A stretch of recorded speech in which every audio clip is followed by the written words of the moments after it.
Next aptitude and ரீசனிங்கில் 4th question. ஆங்கில எழுத்துக்களில் இடது பக்கத்தில் இருந்து 6வது எழுத்துக்கும் இடது பக்கத்தில் இருந்து 14வது எழுத்துக்கும் இடையில் உள்ள எழுத்து என்னன்னு கேட்டிருக்காங்க.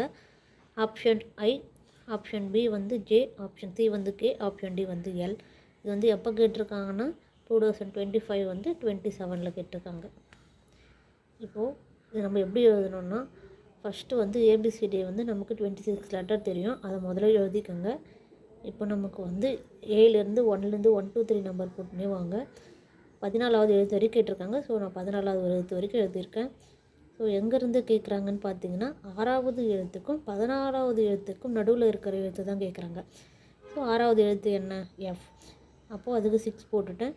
நெக்ஸ்ட்டு 14வது எழுத்து என்னன்னு பார்த்தீங்கன்னா என். அப்போது இதுக்கு நடுவில் இருக்கிற எழுத்து எப்படி நமக்கு இடைநிலையெல்லாம் கண்டுபிடிப்போம்னு தெரியும் இல்லையா? அப்போது அந்த மாதிரி மெத்தட் யூஸ் பண்ணிங்கன்னா இப்போது நடுவில் என்ன இருக்குது? 3 3 நம்பர்ஸ் காமனாக இருக்குது. அப்போது இதுக்கு நடுவில் என்ன இருக்குதுன்னு பார்த்தீங்கன்னா 10, அதாவது ஜே தான் இருக்குது. அப்போது ஆப்ஷன் பி தான் வரும்.